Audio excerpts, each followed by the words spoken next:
तो आज के वीडियो में सोलो लेवलिंग सीजन 2 के एपिसोड 8 को पूरा एक्सप्लेन करने वाला हूं एंड एनिमी एक्सप्लेन होने वाला है। और अगर आपको इसके नेक्स्ट पार्ट देखना है तो मेरे चैनल में ऑलरेडी अपलोडेड है, जाके प्लेलिस्ट चेकआउट मार सकते हो। और जो भी न्यू आए हो सब्सक्राइब दिस चैनल। तो एपिसोड शुरू होता है, हम देखते जिन्वो उस डेमन नाइट के साथ फाइट कर रहा था एंड वो उसकी गर्दन पकड़ के उसे मारने ही वाला था। तभी ये डेमन नाइट कहती है मैं हार मानती हूँ, मुझे छोड़ दो। जिन्वो इसका वॉइस सुन के चौंक जाता है। वो कहता है क्या तुम एक लड़की हो? वो उसे छोड़ देता है। और हम देखते ये एक खूबसूरत डेमन होती है जो कहती है आई एम सॉरी, हम यहाँ पर खो गए थे, प्लीज मेरे जान को बख्श दो।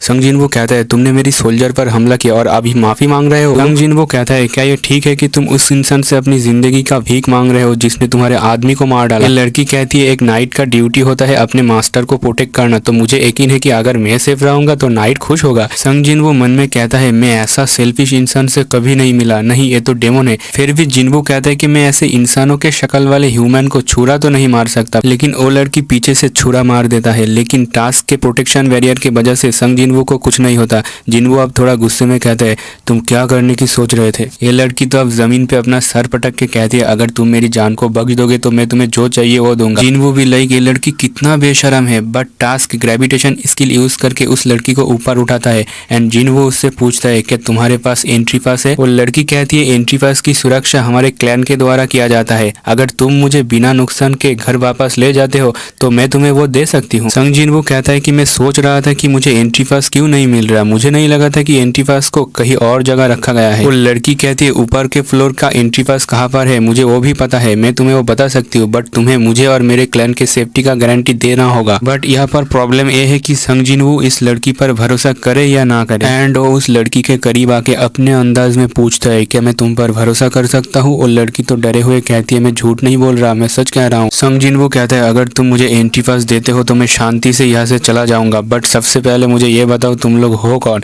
सीन थोड़ा चेंज होता है, हम देखते इस आइसलैंड पर एंट मॉन्स्टर ने बहुत सारे लोगों को मार दिया है एंड यहाँ पर से भाग चुका है। सीन फिर से डंजन के अंदर शिफ्ट होता है और लड़की कहती है मेरा नाम है इजिल एंड मैं रेडिरू क्लैन का एल्डर डॉटर हूँ। जिन्वो पूछता है क्या तुम्हारे दिमाग में भी लगातार इंसानों को मारने की आवाज आती रहती है? इजिल थोड़ा सोच के कहती है नहीं, बट हमें एक अलग तरह की आवाज सुनाई देती है जो है इस एरिया को प्रोटेक्ट करो। जिन्वो पूछता है तुम्हें ये कब से सुनाई दे रहा है? इजिल कहती है जब से हमने यहाँ पर आँख खोली है। इसे सुनकर तो संग जिन्वो को शौक लगता है। वो पूछता है फिर यहाँ आके खोलने से पहले तुम लोग कहाँ पर थे? इजिल कहती है डेमन वर्ल्ड में। जिन्वो पूछता है डेमन वर्ल्ड में तुम लोग क्या कर रहे थे? इजिल कहती है वार, हम लोग युद्ध की तैयारी कर रहे थे एंड वो बोलते हुए ग्लिच कर रहा था। संग जिन्वो थोड़ा शॉक होता है। वो पूछता है एक वार किसके खिलाफ? इजिल कहती है ये एक ऐसा एनिमी था जिसके खिलाफ लड़ने के लिए सभी डेमन्स को एक साथ होना पड़ा था। जो भी हो इजिल ने कुछ ज्यादा ही इंफॉर्मेशन लीक कर दिया था जिसके कारण वो बेहोश हो जाता है। जिन्वो को थोड़ा थोड़ा समझ आ रहा था कि सिस्टम कैसे काम करता है। वही दूसरी तरफ उस एंट्स मॉन्स्टर ने इस आइसलैंड पर बहुत सारा तबाही मचाया हुआ है एंड ये सीन ओजिनचुल एसोसिएशन के सभी मेंबर को दिखा रहा था। इन मॉन्स्टर के पास उड़ने की क्षमता है एंड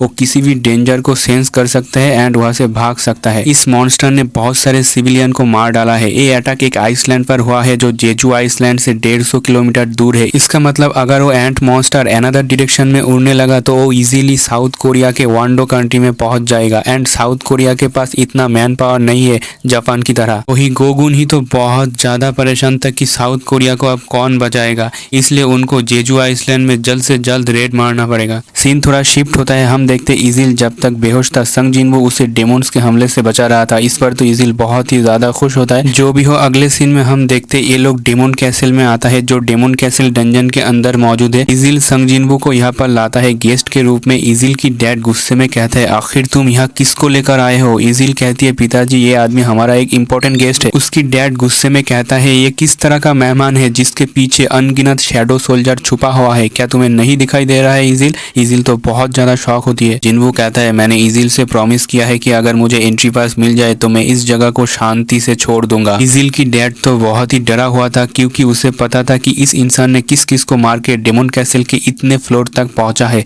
वो कहता है तुम्हें सिर्फ एंट्री पास ही चाहिए चाहिए? जिन्बू कहता है और एक चीज, एंड वो इजिल के कंधे पर हाथ रखकर कहता है मैं इसे भी अपने साथ ले जाऊंगा। एंड जिन्बू ऐसा इसलिए कर रहा था क्योंकि इजिल को पता है कि ऊपर के फ्लोर का एंट्री पास कहाँ पर रखा है, लेकिन इस पर तो उसका डैड बहुत ही गुस्सा होता है। इजिल का डैड चाहकर भी कुछ नहीं कर सकता, इसलिए वो चुप रहता है। बट जो भी हो जिन्बू इजिल को कहता है चलो हमें अभी निकलना होगा। जो भी हो इजिल संग जिन्बू को एक अल्कोहल बॉटल देके कहती है ग्रैश क्लैन के हेड को ये पसंद है, मेरे पापा ने इसे बनाया है। इजिल कहती है 90 फ्लोर से स्टार्ट करके हर फ्लोर की निगरानी हाई रैंक नोबेल क्लैन की द्वारा की जाएगी एंड वो लोग पूरी तरह से अलग लेवल पर है। बट अगर तुम उन्हें मना सको तो वो शायद मेरे क्लैन की तरह तुम्हें भी एंट्री पास दे देगा। इस पर जिन्बू कहते हैं अगर मैं तुम्हारे क्लैन से कमजोर होता तो क्या तुम मुझसे बातचीत करते? जिन्बू कहते हैं तुमने कहा कि रैंकिंग के कारण डेमन क्लैन के बीच हमेशा भयानक लड़ाई होती है, तो मैं रेडिस क्लैन को फास्ट प्लेस पर पहुंचाऊंगा, टेंशन मत लो। इजिल पूछती है सर जिन्बू तुमने मेरे क्लैन को माफ क्यों कर दिया? संग जिन्बू कहता है क्योंकि मुझे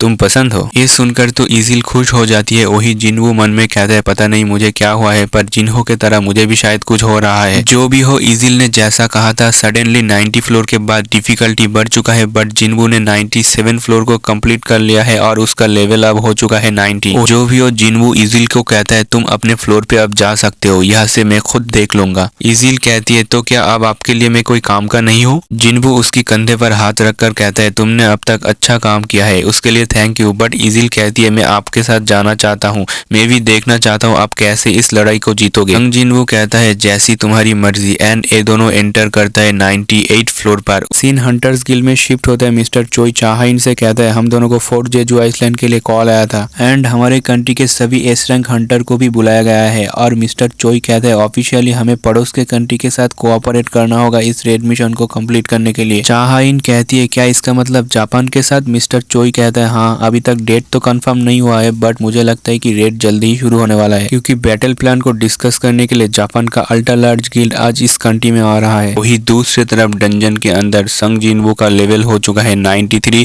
एंड वो लोग आखिरकार पहुंच चुका है 100 फ्लोर पर। हम देखते आसमान से एक ड्रैगन मॉन्स्टर उड़ के आता है एंड उसके ऊपर सवारी कर रहा था डेमन किंग बारान। जिन्बू तो इसे देखकर मन में कहता है ये कोई ऑर्डिनरी ऑरा नहीं है, क्या मैं इसके खिलाफ जीत पाऊंगा? वही इजिल मन में कहती है ये बहुत ही खतरनाक है, मेरा फर्स्ट टाइम है जब मैं डेमन किंग बारान से मिल रहा हूँ। जिन्बू कहता है ये जो वाइब्रन है ये उड़ सकता है, ऐसा एनिमी के साथ फाइट करना बहुत ही एनोइंग है, बट एक नॉन डेमन है इसलिए जिन्बू उसे अपने शैडो आर्मी में एक्सट्रैक्ट कर सकता है। जो भी हो daemon king बारान daemon soldier, daemon night और डेमन जनरल को समन करता है और देखते ही देखते यहाँ पर 100 से भी ज्यादा डेमन्स आर्मी खड़ा हो जाता है एंड ये सभी ए रैंक मॉन्स्टर है। वही जिन्बू कहते हैं चलो फाइनली ये स्टार्ट हो गया। इजिल कहती है सर जिन्बू अब हम क्या करें, ये लोग तो हमारे ऊपर हमला करने ही वाला है। संग जिन्बू कहता है अभी नहीं। एंड जब सारे डेमन्स पास आ चुका था जिन्बू अपना डोमेन ऑफ मोनार्क एक्टिवेट कर देता है और हम देखते हैं संग जिन्बू के शैडो आर्मी बाहर निकल के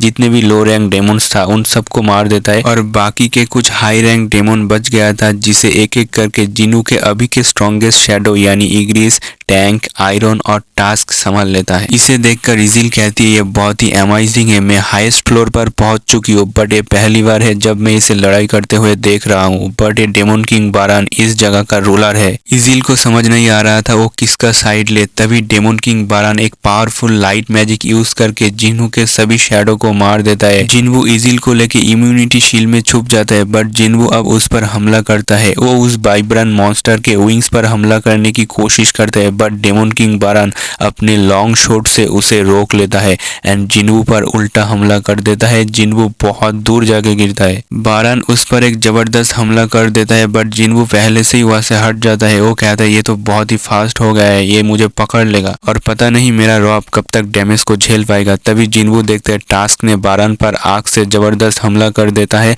हम देखते वो आखिरकार उस ड्रैगन वाइब्रन से नीचे गिर जाता है। जिन्बू कहते हैं अब होगा असली फाइट। बारान भी तलवार लेके आगे बढ़ रहा था। जो भी हो ये लोग वहां से आ जाते हैं हंटर एसोसिएशन में। गोगुन ही कहता है ये आदमी एशिया में लू जियांग को टक्कर देने वाला एक लौता हंटर है, कोटो रियोजी। गोगुन ही मन में कहता है ये कोई ऑर्डिनरी आदमी नहीं है, जापान में 21 एस रैंक हंटर है और उनमें से 11 कोटो रियोजी के गिल्ड ड्रॉ शॉट का हिस्सा है। हम देखते वही लड़की कहती है मेरा नाम है हनिकावा और मैं यहाँ पर ट्रांसलेटिंग इंचार्ज के लिए आया हूँ, यानी ये कोटो रियोजी के बात को ट्रांसलेट करके बताएगा सबको। कोटो रियोजी कहते हैं क्योंकि एक एस रैंक गेट है इसलिए हमने इसके लिए पूरा प्रिपेयर्ड प्लान किया है। हनिकावा गोगुन को उस एंट्स मॉन्स्टर का डेटा दिखाता है जो उन्होंने इन्वेस्टिगेशन करके पता लगाया है। कोटोरियोजी कहते हैं हर एंट मॉन्स्टर एक टॉप ए रैंक हंटर के बराबर पावरफुल है, बट उनमें एक कमजोरी भी मौजूद है जो है लाइफ स्पैन, यानी ये सभी मॉन्स्टर 1 साल तक ही जिंदा रह सकता है। दूसरे शब्दों में कहा जाए तो हम अगर एंट क्वीन को मार सकते हैं तो 1 साल बाद सभी एंट्स नेचुरली तौर पर मर जाएगा और जेजू आइसलैंड फ्री हो जाएगा। गोगुन ही मन में कहता है अगर हम एंट क्वीन को मार के हजारों एंट्स को खत्म कर पाए तो ये बहुत ही अच्छा है, बट वो कोटोरियोजी से कहता है क्या तुम्हें नहीं पता एंट्स अपनी क्वीन के लिए मरने को तैयार रहती है। कोटोरियोजी कहता है 10 में से 11 एस रैंक हंटर और मैं भी अपकमिंग जेजू आइसलैंड पर पार्टिसिपेट करने का प्लान बनाया है। सब लोग तो ये सुनकर शॉक होता है। जो भी हो गोगुन ही कहते हैं हम लोग डेटा रिव्यू करके एक ऑपरेशन प्लान सबमिट कर देंगे। वारन भी तलवार लेके आगे बढ़ रहा था टास्क के तरफ।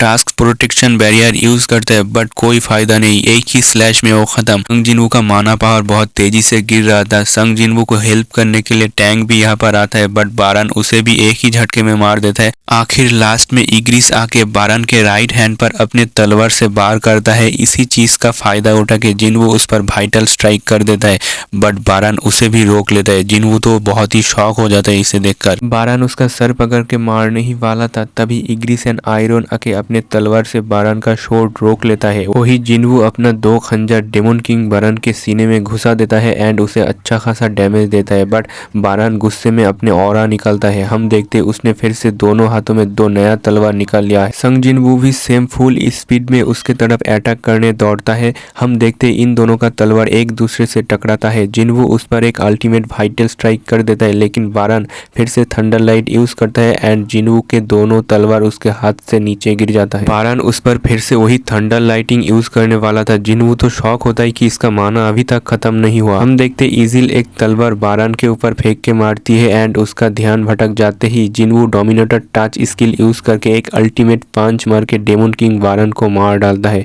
एंड आखिरकार एक क्वेस्ट कंप्लीट हो चुका है। संग जिनवू बैठ जाता है और इजिल से कहता है अब तुम्हारा रेडिस क्लैन सबसे ऊपर है। एंड इसी के साथ ये एपिसोड यहीं पर ही खत्म हो जाता है। अगर आप लोगों को ये एपिसोड पसंद आया और एक्सप्लेनेशन देखते देखते यहाँ तक पहुंच चुके हैं तो बताओ आपको ये एपिसोड कैसा लगा और अगर आपको इसके नेक्स्ट पार्ट चाहिए तो कमेंट करो।